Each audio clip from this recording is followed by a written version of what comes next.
हाँ, मैं मामा जी आपका इतना बड़ा राजनीतिक अनुभव है और मैं एक महाबदलाव का चुनौतीपूर्ण जो है संकल्प लेके आगे बढ़ रहा हूँ। तो पहला प्रश्न मैं आपसे ये पूछना चाहता हूँ कि क्या आप अपने लिए, अपने बच्चों के लिए और एज ए सिटीजन सभी लोगों के लिए एक अच्छा भारत का निर्माण करना चाहते हैं?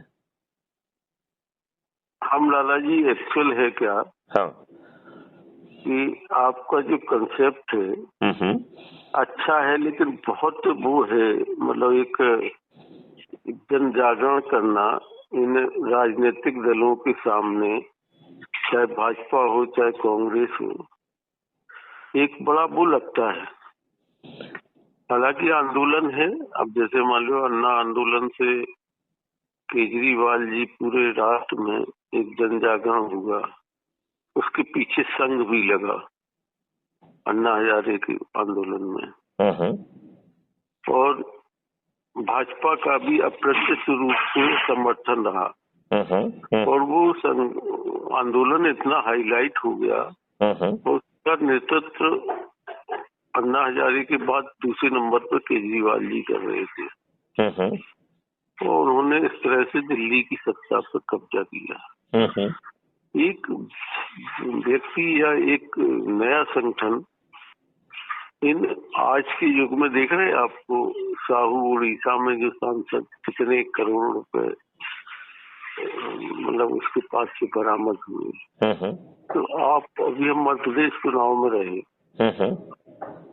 तो इतने लंबे लंबे खर्चे देख के गोविंद सिंह नेता प्रतिपक्ष थे, उन्होंने 2000 मोटरसाइकिलें अपने विधानसभा क्षेत्र में बांटी। मतलब कितना पैसा खर्च किया। वहीं दूसरी तरफ वो गुड्डू शर्मा जो जीता है, उसने भी बहुत पैसा खर्च किया। तो अब चुनाव जो बिना दिखावे के, बिना उसके वैचारिक क्रांति से हमें लगता है कि कोई बड़ा मुश्किल है। आपके बात जो है 100 आने सत्य है, और पुराने अनुभवों के आधार पर कहें तो उसमें अनुभव का पुट है, एक एक्सपीरियंस है, एक लंबा ऑब्जर्वेशन है, और उसको किसी भी ढंग से नकारा नहीं जा सकता है, राइट। लेकिन अब सवाल ये है कि हमारे 75 साल के अनुभव को यदि हम बारीकी से देखें तो आपको नहीं लगता है कि इन राजनेताओं ने आपको प्रजातंत्र से ही वंचित करके रखा है? क्योंकि आपके ऊपर जो नियम कानून थोपे हुए हैं वह अंग्रेजों ने 1857 जैसी क्रांति की पुनरावृत्ति ना हो पाए इस दृष्टि से बनाया था, जिसमें भारतीयों को अपमानित करना, शोषित करना, उत्पीड़ित करना और प्रक्रिया में फंसाकर न्याय से वंचित रखना उसकी सोच का हिस्सा था। जो प्रशासनिक व्यवस्था थी जिसमें मुट्ठी भर अंग्रेज ऊपर थे, एक ऐसे ढांचे का गठन किया जो लाटसाबी था, जो शोषण और उत्पीड़न के लिए बनाया गया था, जिसकी कोई जवाबदेही नहीं थी। आज जो है स्वतंत्रता के 75 साल के बाद वही व्यवस्था आप पर थोपी हुई है, और सुधार के नाम पर हम जैसे लाट साहबों को और अधिक अधिकार दे दिए हैं। तो मामा जी आप और बड़े गुलाम बन गए हैं।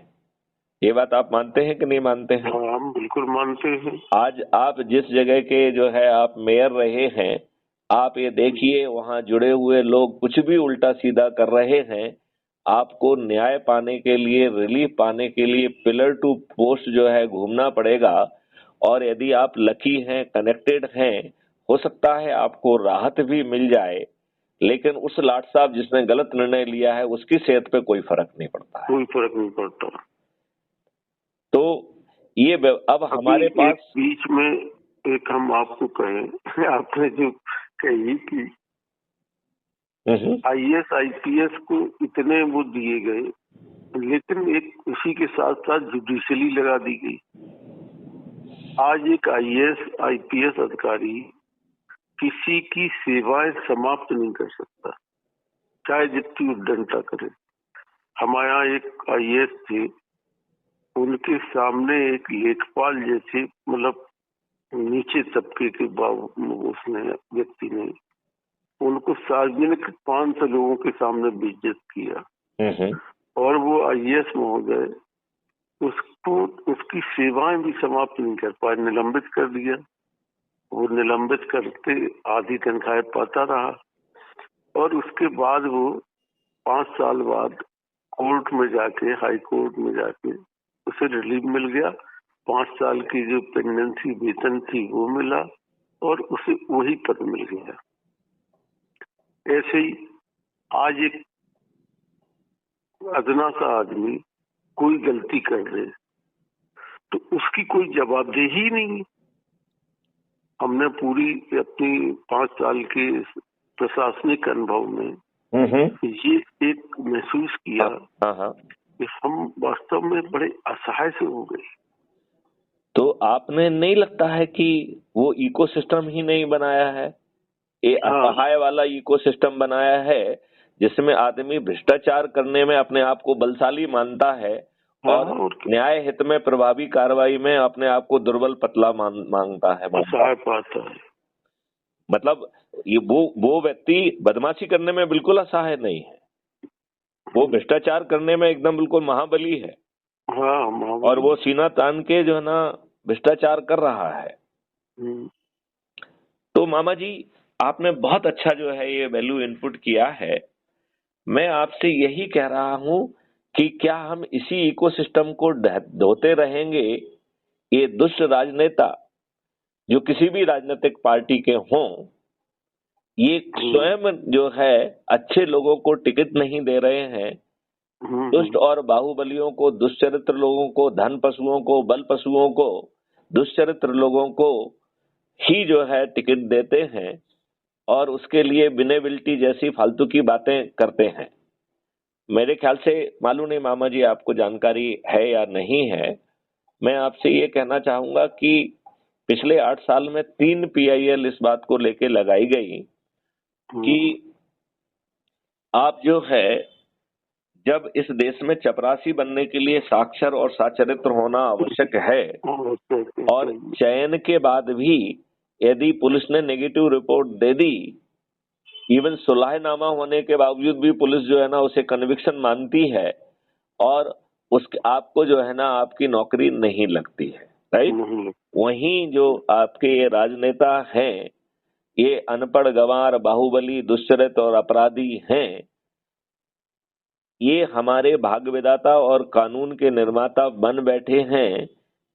इनके ऊपर यही पैमाना क्यों लागू नहीं होता है? ये अनपढ़, गंवार, बाहुबली और दुष्चरित्र क्यों हैं? और मामा जी आपको जान के प्रसन्नता होगी कि तीनों ही प्रकरणों में सुप्रीम कोर्ट ने न केवल PIL को ग्राह्य किया बल्कि PIL कर्ता से सहमति भी जाहिर की और तीनों ही प्रकरण में सरकार से और पार्लियामेंट से निवेदन किया कि पीपुल्स रिप्रेजेंटेटिव एक्ट में केवल एक लाइन का संशोधन कर दिया जाए कि आपराधिक रिकॉर्ड के व्यक्तियों को टिकट की पात्रता नहीं होगी। लेकिन क्या राजनेताओं ने ऐसा किया? कंप्लायंस वो करेंगे नहीं, उसमें कंप्लायंस थोड़ी है, तो सजेशन है, राइट? सजेशन है तो लेकिन मशीनरी को मतलब शासक को इसकी कंप्लायंस कराना थी तो उसको सुप्रीम कोर्ट के निर्णय को भी उनमें ठंडे बक्से में it is not mandamus, it's suggestion, right? मतलब सुप्रीम कोर्ट जो है ना आदेश जारी नहीं कर सकती है ना इसमें।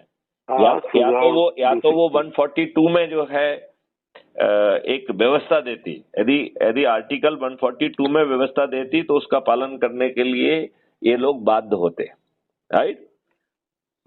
तो उन्होंने 142 में ये व्यवस्था नहीं दी, लेकिन कायदे से 142 आर्टिकल के तहत यदि ये व्यवस्था देते तो उसे पालन करने के लिए राजनेता बाध्य हो गए होते, जो सुप्रीम कोर्ट ने नहीं किया है और उसे करना चाहिए था। लेकिन निचोड़ ये है कि यदि हम देखें तो 2019 में 42% मेंबर ऑफ पार्लियामेंट आपराधिक रिकॉर्ड के थे। आपराधिक रिकॉर्ड के थे। और ये उत्तर प्रदेश का जब पिछले वर्ष 2022 में चुनाव हुआ तो 403 सदस्यों में 205 आपराधिक रिकॉर्ड के विधायक चयनित हुए, जिसका जो है परसेंटेज 51% बनता है, राइट। तो अब मेजॉरिटी ऑफ द विधायक जो है आपराधिक रिकॉर्ड के हैं, राइट। और इस वर्ष जो चुनाव हुआ है कर्नाटका का 10 मई को, उसमें ये संख्या बढ़ के 55 हो गई है। और अभी इन 5 राज्यों में जो चुनाव हुआ है इसका आकलन करके आंकड़े निकल के आएंगे तो वो अलग से चर्चा का विषय बनेंगे, लेकिन मैं ऐसा सोचता हूं कि वो 55 से तो ज्यादा ही होंगे, वो 60 और 65% हो सकते हैं, राइट। तो सवाल है कि अच्छे लोगों को टिकट नहीं दिया जा रहा है। और देखिए, पैसा बांटना, दारू बांटना, साड़ी बांटना, जैसा आपने कहा कि मोटरसाइकिलें बांटी हैं, ये आज के कानून के तहत, आज का जो कानून है इसके तहत अपराध है कि नहीं है? हाँ, बिल्कुल अपराध है। तो ये अपराध करते हुए करने वाले लोग कानून के निर्माता बन रहे हैं। ये तो अब इस व्यवस्था को नहीं बदलेंगे। बदलेंगे क्या? नहीं बदलेंगे। तो अब आपके पास केवल 2 ही विकल्प हैं, या तो इसी एक बीच में ये पूछें, हाँ, कि ये सुप्रीम कोर्ट ने जब वो दिया तो ये 143 में क्यों इसका वो नहीं किया? 142 में करना चाहिए था, लेकिन आप सुप्रीम कोर्ट को तो उनसे नहीं कह सकते हो ना कि भैया तुम इसमें करो, उसमें करो। उसको जो दिल करेगा वही करेगा ना वो। यदि 142 में करते तो it is a basically article 142 में सुप्रीम कोर्ट को न्याय डिलीवर करने के लिए व्यवस्था बनाने का हक है। तो ये लोगों को न्याय मिले, लोगों को अच्छी व्यवस्था मिले, उसके लिए आर्टिकल 142 में यदि वो करते तो उसका अच्छा इफेक्ट आता। अब लेकिन नहीं किया। लेकिन क्या ये कठिन काम था? एक लाइन का संशोधन करना तो सभी आपराधिक चरित्र के लोग अपने आप बाहर हो गए होते। इतनी इच्छा शक्ति तो होना चाहिए, कौन करे? नहीं, ना केवल इच्छा शक्ति, बल्कि उनमें से अधिकांश लोग स्वयं आपराधिक रिकॉर्ड के हैं। हाँ। तो वो अपने पैर पर कुल्हाड़ी क्यों मारेंगे? क्यों मारे? तो ये सवाल है। अब ये तो बात समझ में आ गई कि पैर उनका है और कुल्हाड़ी उनके पैर पे गिरने वाली है और वो कुल्हाड़ी नहीं मारेंगे। तो अब आपके सामने क्या विकल्प है? इसे मैथिली शरण गुप्त के ऊपर मत छोड़िए कि आप मेहनत कर रहे हैं, ये कर रहे हैं, अच्छा है, बुरा है, होगा, नहीं होगा। इस बात से अपन थोड़े से हटते हैं। हम ये सोचें कि हम अपने बच्चों को कैसा भारत सौंप के जाएंगे। पहली तो लाला जी एक बात बताएं बाप, इस समय सबसे बड़ी जरूरत इनसे भी ज्यादा कुछ चीजें महत्वपूर्ण हैं। जैसे कि आज मुस्लिम आबादी 20% हो गई। ओवैसी का एक भाषण, आपने ओवैसी के भाई का एक भाषण सुना होगा। यदि 2 घंटे के लिए पुलिस सिलेंडर हो जाए, सुरक्षा बल सिलेंडर हो जाए, तो हम हिंदुओं को इस राष्ट्र से बिल्कुल नेस्तनाबूद कर देंगे, मार काट मचा कर। 30% में जी स्थिति है। और आने वाले समय में आप देख रहे हैं हिंदू परिवारों में एक बच्चा, 2 बच्चे, और आज भी उनके यहाँ 8-8, 10-10 बच्चे। उनका जो एक कंसेप्ट है कि हम आबादी बढ़ा के सत्ता हासिल कर लेंगे, एक जो यदि देखिए, मैं इस बात का, आपकी बात को बहुत जायज बात आपने कही और बहुत महत्वपूर्ण बिंदु आपने उठाया।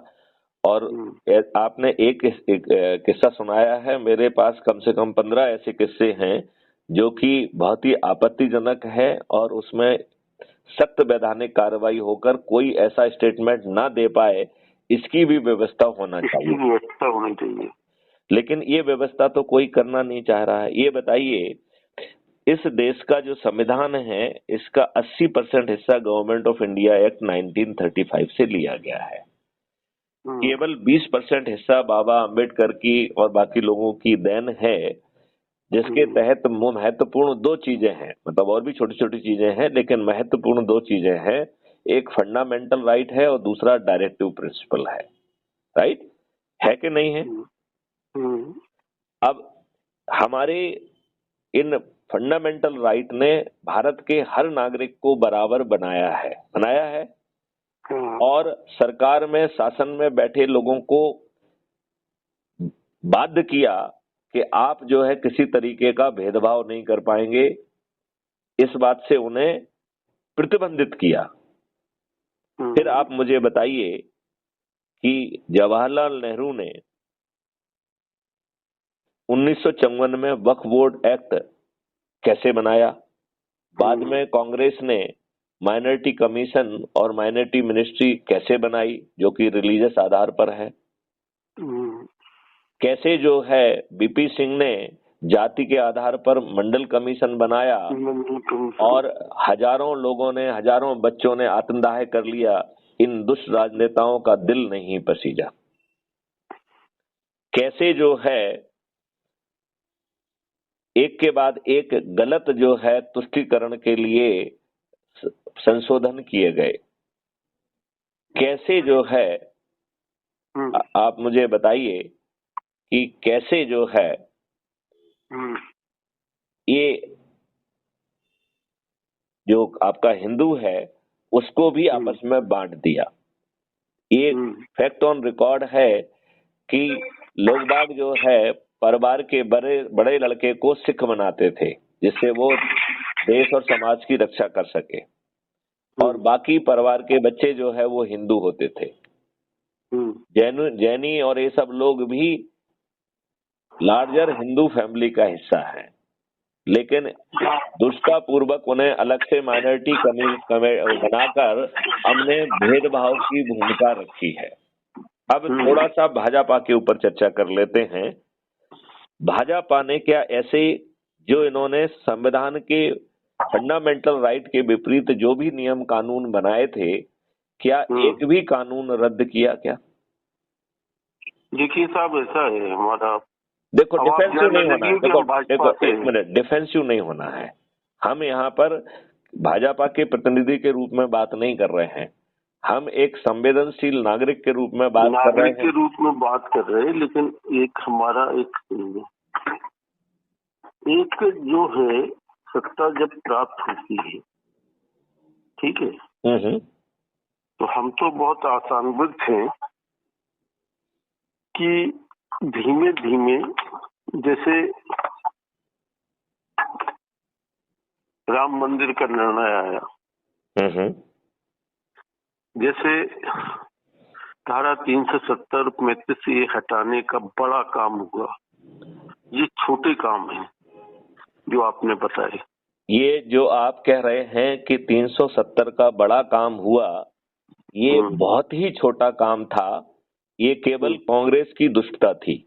अदरवाइज जिस आर्टिकल में ये बात लिखी हो कि यह अस्थायी क्लॉज है और उस आर्टिकल में ही उसे हटाने की व्यवस्था हो, जिसमें मात्र जो है प्रेसिडेंट के एग्जीक्यूटिव ऑर्डर नोटिफिकेशन के आधार पर उसे हटाया जा सकता हो, और जिसमें एक छोटी सी जो है ना कंसल्टेशन का एक वो रखा है कि, और consultation is a consultation, it is not binding, right. अब जिस बॉडी से कंसल्टेशन करना है, यदि देखा जाए तो कानून के निर्माताओं का ये सोच था कि उसके पहले वो बॉडी विलुप्त होगी, ये सेक्शन हट जाएगा, यही मतलब था कि नहीं था? अब यदि कोई सेक्शन जो है ना जिसमें कहा गया हो कि साहब इनसे कंसल्ट करना चाहिए, और वो कंसल्ट करने वाला व्यक्ति यदि दिवंगत हो जाए, तो इसका मतलब है कि वो कंसल्टेशन की शर्त जो है वो रिडंडेंट हो गई कि नहीं हो गई, निर्मूल हो गई कि नहीं हो गई।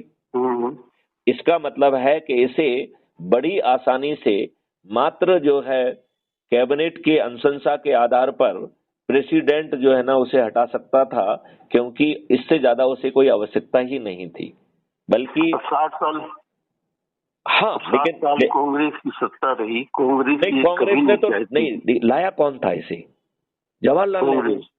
हाँ, तो उन्हें हटाने की तो उनकी सोच नहीं थी। हाँ, वो तो इतने दुष्ट थे कि उन्होंने आर्टिकल 35A बिना पार्लियामेंट में ले जाए बैकडोर से डॉक्टर राजेंद्र प्रसाद के ऊपर दबाव बनाकर पूर्णतः असंवैधानिक तरीके से संविधान में घुसेड़ दिया, और भाजपा ने जब उसे 2019 में हटाया तो उसे शून्य घोषित नहीं किया। जो चीज सही रास्ते से गई नहीं है उसे हटाया जाएगा या शून्य घोषित किया जाएगा? एक बार भी भाजपा ने कांग्रेस की भर्त्सना नहीं की कि ये कांग्रेस का असंवैधानिक कृत्य था। बिना पार्लियामेंट में जाए आर्टिकल 35A कैसे घुस गया? विषम परिस्थितियों में ऑर्डिनेंस बनाने का पावर है, और उसमें भी एक शर्त है कि पार्लियामेंट जब सेशन में ना हो, और दूसरी शर्त है कि यदि उसे 6 महीने के अंदर पार्लियामेंट यदि उसे अप्रूव नहीं करती है तो वो लैप्स कर जाएगा। तो ये आर्टिकल 35A लैप्स भी नहीं हुआ, पार्लियामेंट में भी नहीं गया। जब पार्लियामेंट ने हटाया तो सबसे पहले उसे ये पूछना चाहिए था, ये बताओ ये आया कैसे है, ये पूछना चाहिए था कि नहीं पूछना चाहिए था? तो मेरा ये कहना है कि ये बहुत साधारण चीजें थी, ये तो पहले कांग्रेस को लाना ही नहीं चाहिए था। नंबर 1 लाना ही दुष्टता थी। एक मिनट लाना ही दुष्टता थी। फिर उसे जो है यदि सही तरीके से सही सोच से करते तो अटल बिहारी वाजपेयी जो 13 दिन की सरकार थी उसमें भी इसे हटाया जा सकता था। नंबर 1। नंबर 2 जो है आर्टिकल 35A को हटाना नहीं चाहिए था, उसे शून्य घोषित करना चाहिए था, जिससे जो लोग उससे प्रताड़ित हुए उन्हें उसका मुआवजा मिलता। अब आप ये बताइए कि शासन की मिली भगत के तहत 1990 में हिंदुओं को और कश्मीर में जो नंगा नाच हुआ, लोगों की हत्याएं हुई, बलात्कार हुआ, उन्हें भागने के लिए मजबूर किया गया, क्या सत्ता में बैठे लोगों की कोई संवैधानिक जिम्मेवारी नहीं होना चाहिए? क्या संवैधानिक जिम्मेवारी का निर्वहन ना करने के लिए अकाउंटेबिलिटी नहीं होना चाहिए? क्या जो है बीजेपी उन्हीं लोगों से साठगांठ करके अपने आप को सत्ता में स्थापित करेगी, या उसे ऐसे नियम कानून बनाना चाहिए था जिससे फारूक अब्दुल्ला जैसे व्यक्ति को जो है जेल में सड़ना चाहिए, उसकी संपत्ति जब्त होना चाहिए? ये काम कौन करेगा? कब तक हम भटकाव करेंगे? जो वक्फ बोर्ड एक्ट जो कि संविधान की व्यवस्था के विपरीत बनाया गया था, उसे जो है ना रिपील करने में हाँ की जीत और ना की हार की ही जरूरत थी। क्यों नहीं किया? क्यों नहीं किया? वर्शिप प्लेसेस एक्ट जो कि आर्टिफिशियल 15 अगस्त 1947 की एक डेट क्रिएट करता है, उसके पहले सभी जगहों पे जितने भी जो है ना आताताई आए, उन्होंने जो है हत्याएं की, बलात्कार किए, महिलाओं को 2-2 दीनारों में बेचा और उसके स्तूप भी लगाए। ये सब 15 अगस्त के बहुत पहले हो चुका था। ये बहुत पहले इवन अंग्रेजों के राज्य के पहले हो चुका था। फिर 15 अगस्त 1947 की डेट क्यों डाली गई वर्शिप प्लेसेस एक्ट में? उसके सेक्शन 4 में न्याय की भीख मांगने का हक भी छुड़ा लिया गया। ऐसा कानून क्या असंवैधानिक नहीं है? उसे जो है ना बीजेपी ने क्यों रिपील नहीं किया? आर्टिकल 25 जो है जो धार्मिक स्वतंत्रता को बताता है, उसका उल्लंघन जो है एक कठोर अपराध बनाया जा सकता है 4 सेक्शन का एक एक्ट के माध्यम से। आप बताइए इसके बाद एक भी कोई गड़बड़ी नहीं कर पाएगा। लाला जी एक मिनट मैं आपसे एक क्वेश्चन और पूछना चाहता हूं। आप मुझे ये बताइए, यदि कोई ये कहे कि आप मेरा धर्म मानो, नहीं तो जो है आप काफिर हैं, मैं आपका सिर धड़ से जुदा कर दूंगा और मुझे 72 हूरें और जन्नत मिलेगी, ये स्टेटमेंट आर्टिकल 25 का उल्लंघन है कि नहीं है? तो एक सख्त कानून आर्टिकल 25 के प्रोटेक्शन में क्यों नहीं बनना चाहिए? इसे घोर जो है हीनस ऑफेंस बनाया जाना चाहिए, अजमानती बनाना जाना चाहिए, मिनिमम 15 साल की सजा होना चाहिए, और क्राइम फ्री भारत का जो डिस्ट्रीब्यूटेड वीडियो बेस्ड सिस्टम है जो कह रहा है कि अधिकतम 30 दिन में न्याय मिल जाएगा, तो 30 दिन में सजा भी मिल जाए और उसकी पूरी संपत्ति जब्त कर ली जाए। यदि इस व्यक्ति के पीछे कोई संस्था खड़ी हुई है तो वो स्वतः जो है कोर्ट के द्वारा उसे अवैधानिक घोषित करते हुए उस संस्था की भी संपत्ति जब्त कर ली जाए। यदि हम ऐसा इकोसिस्टम बनाएंगे तो कोई गड़बड़ी नहीं हो पाएगी। लेकिन भाजपा तो अपने आप को सत्ता में काबिज रखना चाहती है ना, उसे अच्छा भारत देने में कोई रुचि नहीं है ना, वो अच्छे लोगों को टिकट दे रही है, वो वही आपराधिक हथकंडे को अपना रही है जो आज के कानून में अपराध है। तो उसे तो किसी चीज से परहेज है नहीं, वो सिर्फ जो है हिंदू वोट को अपने लिए जो है ना यूज करके खुद को सत्ता में काबिज करना चाहती है। देखो साहब, एक चीज बताएं हम आपको जी, बिना सत्ता की सुधार हम समझते कि मैं यही कह रहा हूँ, बिल्कुल आपने जो है ना नेल को हिट कर दिया है, बहुत सुंदर बात आपने कही है। दूसरा तो एक मिनट अब अपन जो है ना इस चर्चा को जनरल की बजाय स्पेसिफिक करना चाहते हैं। अब जो है हम देश की बात नहीं करेंगे, हम भाजपा की बात नहीं करेंगे, कांग्रेस की बात नहीं करेंगे, हम बात करेंगे श्री अनिल बहुगुणा जी की। हम बात करेंगे कि क्या भूमिका अनिल बहुगुणा की हो सकती है इस महापरिवर्तन में, और बाकी सब जो है ना हमारी जिम्मेवारी है। राइट? हाँ, तो एक मिनट क्या आपको जो मैं अभी एज ए नागरिक के नाते जिम्मेवारी सौंपना चाहता हूँ, क्या उसे निर्वहन आप करेंगे? उसका हम उत्तर दे रहे हैं आपको। नहीं, हम तो आपसे सीधा 1 to 1 पूछ रहे हैं। नहीं, 1 to 1 आप सुन तो लीजिए साहब। हाँ, एक तो मेरे अंदर कुछ पारिवारिक समस्याएं और जिम्मेदारियों के तहत जाने क्यों इतना बोझ उठाने की अपने आप को असहाय पा रहा हूँ। मैं आपसे 200% सहमत हूँ और उन परेशानियों से मैं वाकिफ भी हूँ। परेशानियों से अब जाने क्या एक हमें एक 5-7 साल से ये हो गया कि बिल्कुल मुझे लगता है कि एक शून्यता सी आ रही है। ठीक है, बहुत सुंदर। देखिए चेयरमैन ऐसे ही इस देश का 90% युवा बुजुर्ग इससे ग्रसित है। कोई बेरोजगारी से है,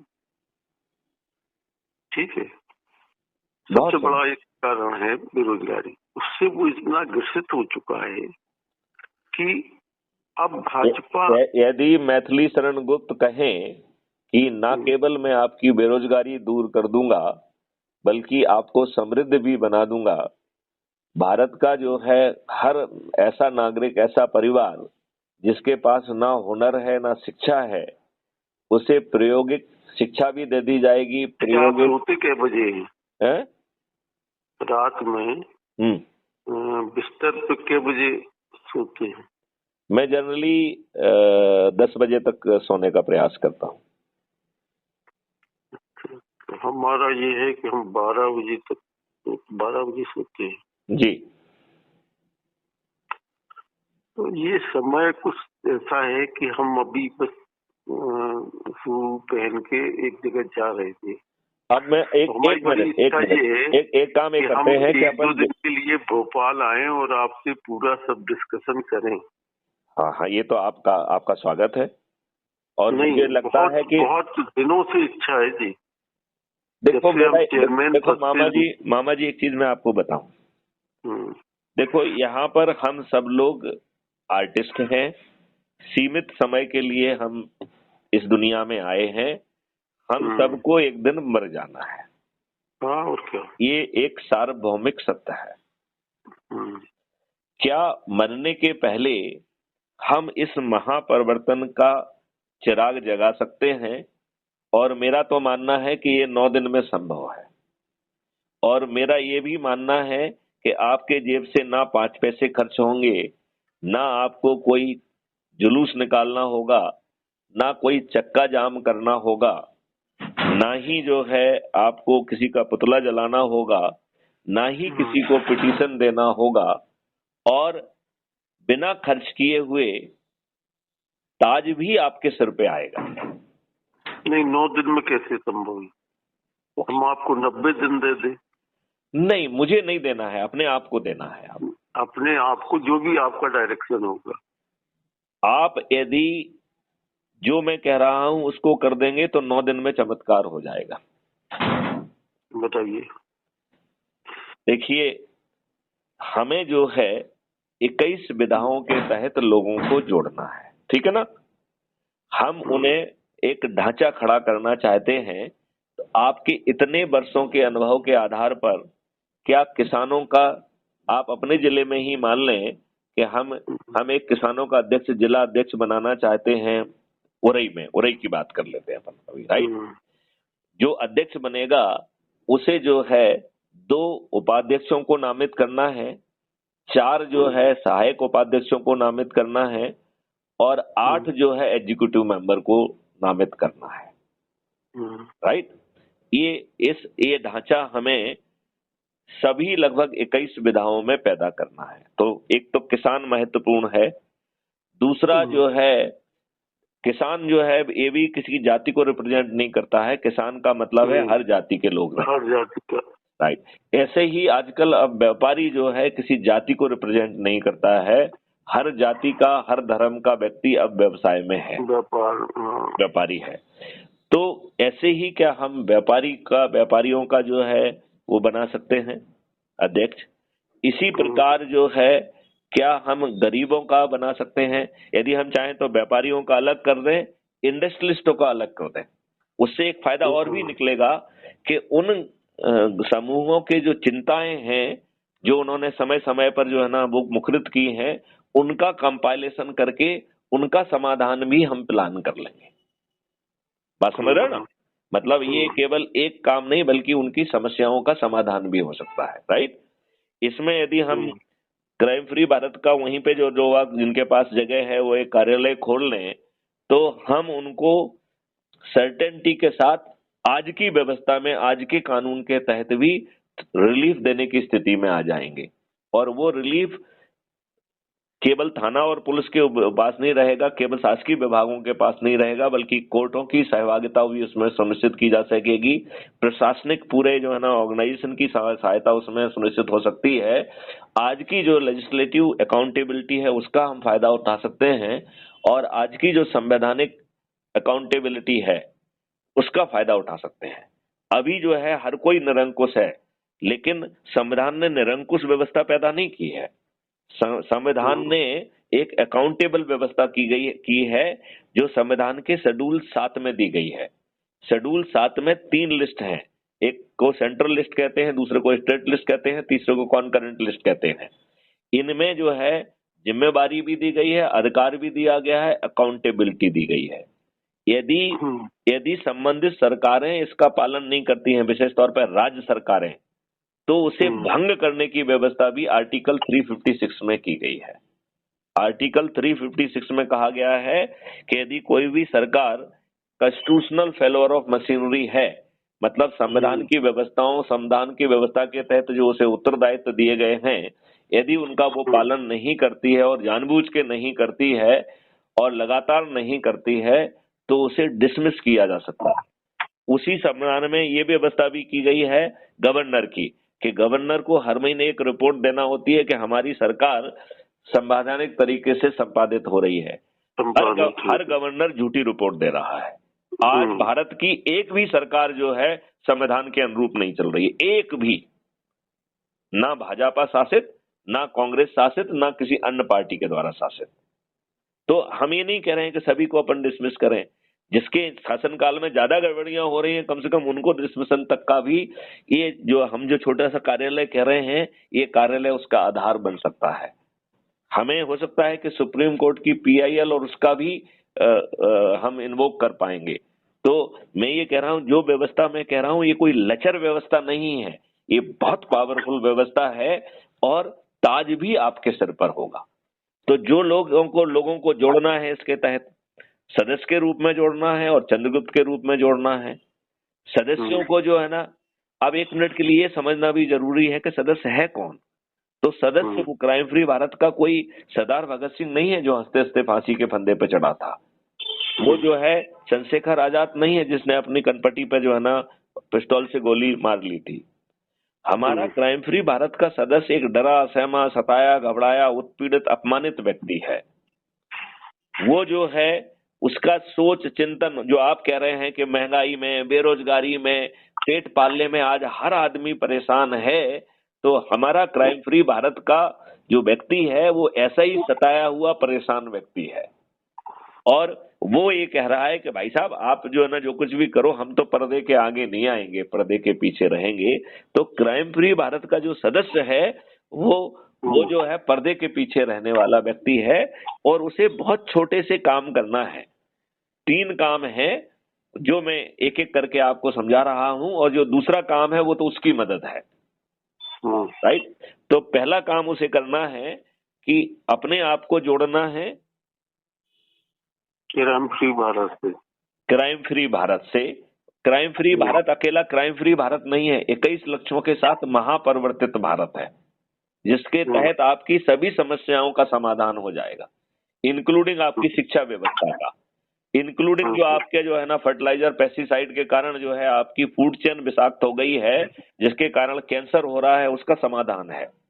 जो आज आप 16 करोड़ लीटर दूध पैदा कर रहे हैं और 65 करोड़ लीटर दूध कंज्यूम हो रहा है, 50 करोड़ लीटर दूध प्रतिदिन यूरिया जैसे हानिकारक पदार्थों से बनाया जा रहा है और टैंकरों में बेचा जा रहा है, जिसके कारण 2029 तक भारत की 66% पॉपुलेशन जो है ना कैंसर से पीड़ित हो जाएगी। तो जो बातें मैं कह रहा हूं वो कोई छोटी मोटी बातें नहीं कह रहा हूं, इनका समाधान भी इन्हीं 21 लक्ष्यों में है। पानी जो आजकल आपका दूषित हो रहा है, पानी फिर से निर्मल हो जाएगा और ये 8 फीट पे आ जाएगा, ये प्रावधान भी इन 21 लक्ष्यों में है। आपके जो पेड़ों की संख्या 3 गुनी हो जाएगी और इससे एम्प्लॉयमेंट इतना जनरेट होगा, गायों की संख्या 10 गुना हो जाएगी, इससे इतना अधिक एम्प्लॉयमेंट जनरेट होगा। भारत में जो है कोई भी इंडस्ट्री दिवालिया नहीं होगी, लाइफ टाइम वारंटी के साथ आएगी, तो इनबिल्ट मेंटेनेंस मैकेनिज्म उसमें होगी और वो भी बिना किसी और अकाउंटेबिलिटी के साथ। तो इतना ज्यादा जो है रोजगारों का निर्माण होगा कि 140 करोड़ लोग जो है वो कम पड़ जाएंगे। हालांकि ये बात सही है कि हमें आबादी को नियंत्रित करना है और उससे जो है ना हम आसानी से जो है ना इन समस्याओं से निपट सकते हैं, लेकिन इन 21 लक्ष्यों में इन सब का समाधान है। और आपसे बहुत छोटी बातें कही जा रही हैं। पहली बात कही जा रही है कि आप जुड़ जाइए इन 21 महालक्ष्यों के लिए, अपने बच्चों के लिए अच्छा भारत देने के लिए। दूसरी बात कही जा रही है कि अपने परिवार के लोगों को जोड़ लीजिए, राइट। अपने रिश्तेदारों को जोड़िए, अपने मित्रों को जोड़िए, अपने पड़ोसियों को जोड़िए, अपने युवा साथियों को जोड़िए, अपने बुजुर्ग नागरिकों को जोड़िए, और जिन संगठनों से आप इतने वर्षों से जुड़े रहे हैं उन संगठन से जुड़े लोगों को जोड़कर प्रतिदिन 10 लोगों के हिसाब से 9 दिन में 90 लोगों को जोड़ने का संकल्प है। और यदि आप अकेले जुड़ जाते हैं इतने मात्र से 90% काम हो जा रहा है। यदि आप 10 लोगों को जोड़ लेते हैं तो 99% हो जा रहा है, और यदि आप 80 लोगों को जोड़ ले रहे हैं तो 100% हो रहा है। लेकिन जिनको भी जोड़ेंगे वो शपथ के साथ होना चाहिए कि उन्हें हर दिन 10 लोगों को जोड़ना है। इतना करने मात्र से जो है आप 90 से कम 80 लोगों में ही 100% आपको सफलता मिलेगी, ये मेरी गारंटी है। और आपको पूरे उसमें 5 पैसे खर्च नहीं करना है। आपको ना कोई जुलूस निकालना है, ना कोई धरना देना है, ना कोई पुतला जलाना है, और आप लोगों के जोड़ने की इस प्रक्रिया के माध्यम से आपको टिकट मिल जाएगा। आज आप करोड़ों रुपए खर्च करते हैं और तब बड़ी मुश्किल से आपको टिकट मिलता है, और कब आपका टिकट कट जाएगा ये भी आपको नहीं मालूम है, और टिकट कटने के बावजूद भी आपको पैसा वापस नहीं मिलना है, राइट। आप करोड़ों रुपए खर्च कर रहे हैं, इस समय 5 पैसे बिना खर्च किए जीतना सुनिश्चित है। सभी राजनीतिक पार्टियों के सभी राजनेता पराजित हो जाएंगे, ये इसका यदि हमने केवल पहली शपथ को पूरा कर लिया। शपथ का दूसरा हिस्सा है कि चूंकि हर आदमी आज डरा है, सहमा है, सताया है, तो उसे सहारे की जरूरत है। तो इसमें शपथ में उस सहारे की व्यवस्था भी की गई है। जैसे कहते हैं डूबते को तिनके का सहारा, तो इसमें वो डूबते को तिनके का सहारा जो डरा सहमा व्यक्ति है, और वो सहारा क्या है कि आप crime free Bharat YouTube channel को सब्सक्राइब करिए, और यदि उसका एक वीडियो आप प्रतिदिन देखेंगे तो आपको जो है हताशा, निराशा, बेबसी आपकी दूर होगी, आपकी अंदर से एनर्जी बढ़ेगी, आपका डेडिकेशन और कमिटमेंट बढ़ेगा। तो शपथ का जो दूसरा हिस्सा है वो आपकी मदद के लिए है कि नहीं है? अब शपथ का तीसरा हिस्सा है वो बहुत साधारण है, जो कह रहा है कि भाई मैं तो डरा सहमा हूं, सताया हुआ हूं, लेकिन जो हमारे बीच के चंद्रगुप्त होंगे, जो सदस्य शपथ के साथ साथ प्रतिदिन 2 संगोष्ठियां करेंगे, और वो भी अपने काम में व्यवधान किए बगैर, उन्हें अपने काम में कोई व्यवधान नहीं करना है, उन्हें अपना 100% टाइम नहीं लगाना है, उन्हें अपने काम के साथ साथ जो है ना 2 संगोष्ठी भी करना है। तो अज्यूम करिए कि आपके परिवार का कोई सदस्य जो है ना अस्पताल में भर्ती है, राइट? एक स्ट्रेसफुल सिचुएशन है कि नहीं है? अब आप अस्पताल गए, आपने अपने मरीज को भी देखा, आसपास के मरीजों को भी देखा, और वहां जो अटेंडेंट हैं उनको ही थोड़ा सा संबल देते हुए एक छोटी सी संगोष्ठी कर ली उनके लाभ के लिए। यदि आप विवाह शादी में जा रहे हैं तो सभी अपने रिश्तेदारों से, सभी संबंधियों से, सभी मित्रों से मिलें, और 15 मिनट उसी से किनारे निकल के कि भैया अच्छा भारत चाहिए कि नहीं चाहिए, यदि हम संगोष्ठी कर लें। यदि आप काम पे जा रहे हैं तो वो काम करिए क्योंकि उसी से आपका पेट पल रहा है, लेकिन जाते वक्त जो है किसी एक रास्ते में किसी व्यक्ति से कहा जाए कि भैया बहुत दिनों से नहीं मिले हैं, आज आपके यहाँ मिलेंगे, और ये काम हमें केवल 9 दिन तक करना है। यदि हम 9 दिन तक ये काम कर देते हैं तो ये हमें महापरिवर्तित भारत मिल जाएगा। तो ये जो तीसरी शपथ है वो कह रही है कि भाई मैं तो डरा सताया हूं, पर्दे के पीछे हूं, हमारे जो साथी अधिक से अधिक लोगों को जोड़कर मेरिट लिस्ट में आएंगे, और जिन्हें चंद्रगुप्त घोषित किया जाएगा उन्हें टिकट तो मिल ही जाएगा। हम छत पर चढ़ेंगे, थाली बजाएंगे, दीपक जलाएंगे, और जो भी हमारे क्षेत्र का चंद्रगुप्त घोषित होगा अधिक से अधिक लोगों को जोड़कर, उसे जो है हम ध्वनि मत से संकल्प के साथ विजयी बनाने का गगनभेदी उद्घोष करेंगे। जिस दिन वोटिंग होगी उस दिन पोलिंग बूथ पर जाकर हम बटन दबा के उसे विजयी बनाएंगे, और यहाँ पे सीमित नहीं रहेंगे। हम ईवीएम मशीन में गड़बड़ी ना हो उसकी व्यवस्था भी शपथ में है। ईवीएम मशीन में गड़बड़ी नहीं हो सकती है शपथ के रहते, कोई चाहे टेक्निकली संभव है लेकिन हो नहीं सकती है। देखो वो भी मैं आपको समझाता हूँ। तो वो क्या कह रहा है दादाजी? हाँ, हम आपसे दोपहर में लंच टाइम के बाद 2 बजे के बाद बात करेंगे। अच्छा चलिए, तो हमारी ये वार्तालाप रिकॉर्ड हो रही है। और हाँ, एक सेकंड कि हम 2 दिन या 1 दिन चाहते हैं कि प्रयास करके आपसे वो करके, बहुत दिनों से अभिलाषा थी। मैं इसका एक और सरल सॉल्यूशन बताऊं। मैं ये कह रहा हूं कि आप जो है विभिन्न लोगों का वहां पर संगोष्ठियां आयोजित कर लीजिए, और जो चर्चा अपन यहाँ करना चाहते हैं वो चर्चा वहां करेंगे, और वहीं पे एक संगठन भी खड़ा कर देंगे। आओ इसकी जो ना शुरुआत हम उरई से ही कर दें। ठीक सर, इससे बहुत बढ़िया हो जाएगा। तो चूंकि ये वार्तालाप रिकॉर्ड हो रही है जनहित में, और ये क्राइम फ्री भारत पर पब्लिश भी होती है, तो मामा जी मैं आपसे अनुरोध करूंगा कि आप देशवासियों को क्या संदेश देना चाहेंगे? देशवासियों का आपकी तरफ से क्या संदेश है? तो आगे की चर्चा तो होती रहेगी, लेकिन इस स्तर पर जो भी चर्चा हुई है, जो भी आपने जाना समझा है, उसके बारे में आप देशवासियों में तो ये कहेंगे कि हम आपसे मार्गदर्शन लेके इस मिशन में जुड़ेंगे, और जितनी भी हमारा एक वो नहीं कि एक समुद्र में जब राम सेतु भगवान राम लंका पे वो करने जा रहे थे तो कई लोगों ने उसमें किया, तो एक पक्षी ने भी अपनी चोंच से समुद्र को सुखाने का एक असफल प्रयास किया, लेकिन उसकी भी एक सहभागिता हो। ये हम अपराध मुक्त भारत में अपनी सहभागिता एक पक्षी के रूप में बहुत सुंदर, बहुत सुंदर। यदि वो प्रयास जो है फलीभूत ना भी हो तब भी हम प्रयास करने में पीछे नहीं हटेंगे। बहुत हमारा सुंदर। तो ये है कि सकारात्मक प्रभाव प्रयास है और इसमें हम सफल व असफल इससे नहीं, लेकिन ईश्वर कनेक्टिविटी हमारी ये करेगा कि इन्होंने सकारात्मक काम के लिए अपनी सहभागिता दी, अपना योगदान दिया। बहुत सुंदर, बहुत सुंदर।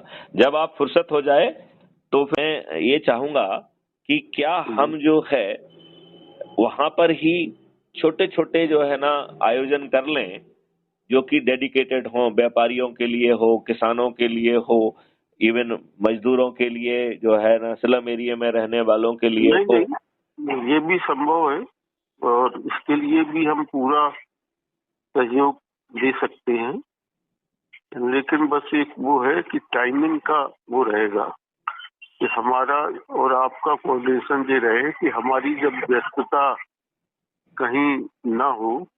नहीं, ये तो आप ये तो आप तय करिए ना कि आप हमें कब बुलाना चाहते हैं। तो आप थोड़ा सा होमवर्क करके आप जब कहेंगे तब हम आपके बीच पहुंचेंगे ना।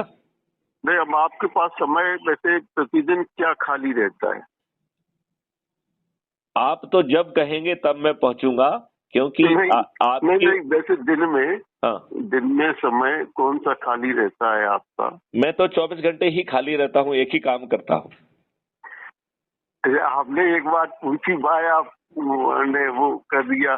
हमारे पास 10 बजे से 12 बजे तक का समय, ये पूरा समय पूरा जब भी आपकी सुविधा होगी आप हमसे बात कर सकते हैं। नहीं, अब आपने कह दिया कि उसमें कोई आपको वो तो नहीं होगी दिक्कत कि आप 12 बजे सोएं और 6 बजे 5 बजे उठे। मैं आपके लिए 12 बजे तक जागने के लिए तैयार हूँ जब भी आप कहेंगे। ठीक था, मतलब आप रात के 12 बजे तक मुझे जो है मुझसे चर्चा में रह सकते हैं, कोई दिक्कत नहीं है। आपको शेड्यूल हम थोड़ा परिवर्तन करा दें? नहीं, कोई दिक्कत नहीं है। इतने बड़े महाकाल। सुबह के वैसे सुबह के बजे उठ जाते हैं आप? सुबह मैं 5 बजे उठता हूँ। चलिए, तो बस ऐसा है 12 से 6 की नींद लें आप। ठीक है, ठीक है, ठीक सर, बिल्कुल ठीक है। और हम आपके, चूंकि आप मैं ये अनुमान लगा पा रहा हूँ कि आप 10 से 12 के बीच में फ्री होंगे, लिहाजा हम जो है 10 से 12 के बीच में चर्चा कर सकते हैं। और मैं ये चाहूंगा कि जो आज की चर्चा है वो यदि हम आज ही कर पाएंगे तो अच्छा रहेगा। नहीं, आज ही करेंगे। अभी दोपहर में हमने आपसे कहा लंच के बाद हम आपसे चर्चा करेंगे। चलिए, बहुत सुंदर। और मेरे मामा जी, आपसे बातचीत करके मुझे संबल मिला है। हम प्रार्थना करेंगे और चाहेंगे कि आपकी जो कल्पना है वो साकार रूप में इस देश के नागरिकों को मिले। इसी कामना के साथ सभी को चरणों पर। चलिए, थैंक यू। जय हिंद, जय भारत, वंदे मातरम, जय गुरुदेव।